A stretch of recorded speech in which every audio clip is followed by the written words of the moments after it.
DP education cricket තුලින් අද අපි කතා කරන්නේ මූලික නීති රීති පිළිබඳව. අර මම මුලින් කිව්වා 42කින් කොටසක්. ඒකේ තියෙනවා පළවෙනි නීතියේ සිට 12 වෙනි නීතිය දක්වා ක්‍රීඩාවේ සැකසීම. ක්‍රීඩාවේ සැකසීම කිව්වම ඒකට අදාළ වෙන තරගයකට අදාළ ක්‍රීඩකයන් සහ නිලධාරීන් ප්‍රමාණය. ඊට පස්සේ තරගයට අවශ්‍ය මූලික උපකරණ. ඊට පස්සේ තන තීරවල ප්‍රමාණයන්. ඊට අමතරව ක්‍රීඩා කරන වේලාවන්. මේ කොටසේ තමයි මේ පළවෙනි නීති 12 සම්පාදනය වෙලා තිබෙන්නේ. ඉතින් මුලින්ම කියනවා නම් ක්‍රීඩකයෝ ගැන කතා කරද්දී නිල වශයෙන් පවත්වන තරගයකට සහභාගී වෙන්න පුළුවන් තරගයකට ක්‍රීඩකයන් 11 දෙනෙක්. ඒ ක්‍රීඩා කරන 11 දෙනා. ඊට අමතරව දිගුදින තරගයකදී අතිරේක ක්‍රීඩකයෝ 6 දෙනෙක් නම් ගන්න පුළුවන්. ඒකම 20 සීමිත බඳුවර තරගයකදී අතිරේක ක්‍රීඩකයන් 4 දෙනෙක් නම් ගන්න පුළුවන්. මෙවැනි අවස්ථාවකදී මම විශේෂයෙන් මතක් කරනවා නිල නොවන තරගයකදී නම් දැන් අපි කියමු friendly cricket. Friendly cricket match එක නම් අපිට පුළුවන් තරගයේ ආරම්භයට පෙර කණ්ඩායම් දෙකේ නායකයින් විනිසුරන් සමග තීරණය කරකට එන්න පුළුවන්. හරි. අපි අද මේ තරගයේදී ක්‍රීඩකයෝ 15 දෙනෙක් ක්‍රීඩා කරනවා. ඒකට කැමති වුණත් එකවරකදී පන්දු රැකීමට හැකියාව තිබෙන්නේ 11 දෙනෙකුට පමණයි. 15 දෙනාටම පන්දුවට පහර දීමේ අවකාශය තියෙනවා. එහෙම නැත්නම් ඔවුන් කැමති පරිදි 11 දෙනෙක් විතර පන්දුවට පහර දෙන්න පුළුවන්. වරින් වර ක්‍රීඩකයෝ මාරු කරලා තරගය කරගෙන යන්න පුළුවන්. ඉතින් මේ වගේ දේවල් ගැන කතා කරද්දී විශේෂයෙන්ම අපි ක්‍රීඩකයන් ගැන කතා කරනකොට ක්‍රීඩකයන් මාරු කිරීම ගැන ඉතාමත් වැදගත්. අපි සමහර අවස්ථාවලදී ක්‍රීඩකයන් අපි කියනවා replacement of a player.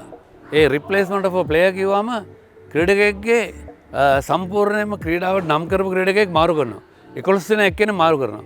ඒකට අවස්ථාව තිබෙන්නේ දැන් නීති රීති අලුත්ම නීති රීති අනුව මේ 2022 තමයි නීතිය ක්‍රියාත්මක වුණේ. ඒ නීතිය අනුව මාරු කරන්න පුළුවන් එකම අවස්ථාව තමයි කාසියේ වාසිය උරගා බලපු අවස්ථාවේ සිට ප්‍රතිවාදී කණ්ඩායමේ නායකයාගේ කැමැත්ත පරිදි අම්පයර් නැත්නම් විනිශ්චයකාරවරයා ප්ලේ කියන අවස්ථාවට එනවා විතරයි ඒ පැය භාගය නැත්නම් පැය කාලය ඇතුළත පමණ. මොකද පැය භාගය කියලා මම කිව්වේ කාසියේ වාසිය උරගා බලන්න අවකාශ තිබෙන්නේ නීතියෙන් ඉඩ තිබෙන්නේ තරගය ආරම්භ කරන පැය භාගයකට ඉස්සෙල්ලා එහෙම නැත්නම් පැය කාලයකට පෙර ආතුව.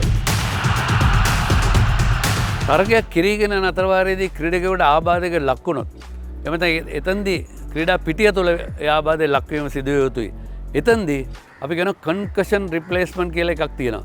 කන්කෂන් රිප්ලේස්මන්ට් කියන්නේ තමගේ ක්‍රීඩකයාගේ බෙල්ලේ සිට හිස දක්වා ප්‍රදේශයේ තුවාලයක් සිදු වුණොත් ක්‍රීඩා තරගය පැවැත්වෙන අතර වාරයේදී ක්‍රීඩා පිටිය තුළ කියන්නේ ෆීල්ඩ් ඔෆ් ප්ලේ කියන්නේ හතරේ සීමාව ඇතුළත කලාපය සහ ඒ හතරේ සීමාවෙන් එපිට තිබෙන අර වෙළඳන්නීන් තියෙන කලාපය තුළ තිබෙන කලාපය තුළදී පමණයි ඒ ආබාධයට ලක් වුණොත් එහෙම රිප්ලේස්මන්ට් එක නැත්නම් ආදේශකයෙක් දෙන්නේ. එහෙම නැතුව තරගය කෙරගෙන අතර වාරයේදී නෙට් එකේ ප්‍රැක්ටිස් ගන්න ගිහලා නැත්නම් එළියේ ප්‍රැක්ටිස් ගන්න ගිහලා ඔළුව වැදිලා මොන හරි වුණොත් ඒ කන්කෂන් රිප්ලේස්මන්ට් එකක් නැහැ.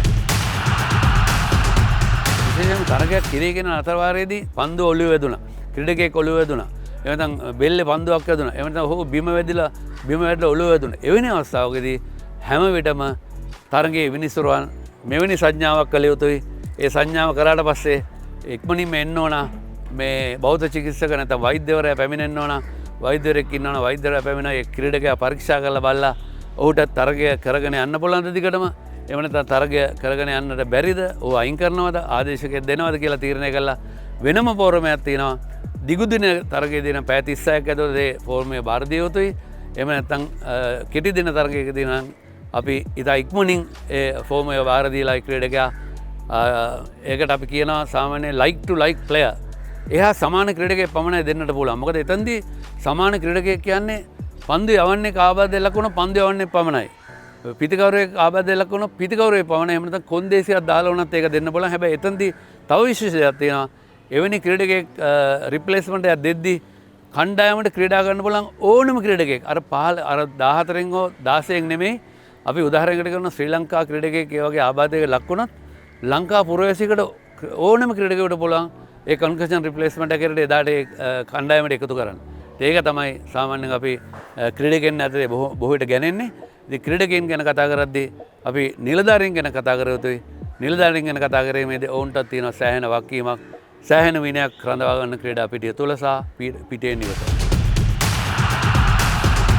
තරගයේ විනිසුරුවන් තරග තීරකවරයා ඊට අමතරව අපි හැම විටම කතා කරනවා මේ කණ්ඩායමක ඉන්න කළමනාකරු එකම පුහුණුකරුවන් පුහුණුකරු ප්‍රධාන පුහුණුකරු ඊට අමතරව පිතිකරණ පුහුණුකරු පන්දු යවන පුහුණුකරු ඊට පන්දු රැකීමේ පුහුණුකරුවන් ඊට බෞද්ධ චිකිත්සක මැසියෝ ඉතින් මේ වගේ ගොඩ දෙනෙක් ඉන්නවා. ඉතින් මෙවුන්ටත් තියෙනවා අර මම මුලින් කිව්ව විනය ආරක්ෂා කිරීමේ සම්පූර්ණ වගකීමක්.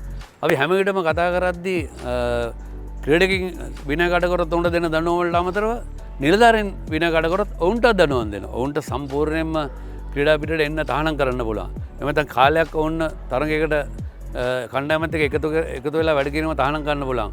ඔවුන්ට ඊට අමතරව උංග ඒ අදාළ ආයතනට පැමිණිලි ගන්න පුළුවන්. අපි දැන් ගවර්නින් බොඩි කියලා කියනවා තරගය පැවැත්වෙන ඒ පවත්වන ආයතනය. ඉතින් ඒ වගේ දේවල් ඉතාමත් වැදගත්. ඒ හින්දා ක්‍රීඩකින් පමණක් නෙවෙයි අපි හැම විටම කියන්නේ ක්‍රිකට් ක්‍රීඩාවට සම්බන්ධ වෙලා ඉන්න ඒ නිලධාරී මණ්ඩලයට සෑහෙන වගකීමක් තියෙනවා.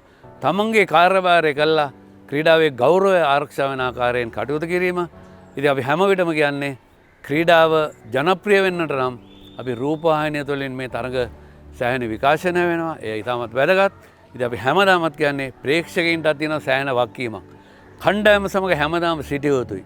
මොකද කණ්ඩායමේ තරගයක් දෙකක් පෙරදුනාම අපිට පොඩ්ඩක් අපේ හිතේ අටින් අපිට කේන්තියක් එනවා.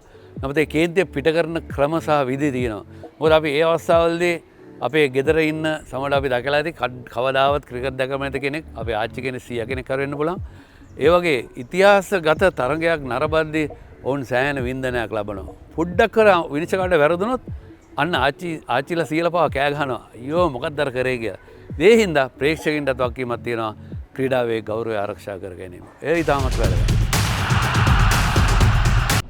ශ්‍රී ලංකා ක්‍රිකට් අභිමානය යළිත් ලෝකයේ අංක 1ට ඔසවා තැබීම සඳහා පාසල් මට්ටමේ ක්‍රිකට් නගා සිටුවීමේ අරමුණින් ප්‍රවීණයන්ගේ අත්දැකීම් යොදාගෙන පාසල් ක්‍රීඩකයන්ට නිවැරදි තාක්ෂණික දැනුම ලබා දෙමින් ක්‍රීඩාවෙන් ලොවක් දිනන අනාගත දරුවන් නිර්මාණය කිරීම වෙනුවෙන් ධම්මික සහ ප්‍රසිලා පෙරේරා පදනම විසින් පිරිනමන DP Education Cricket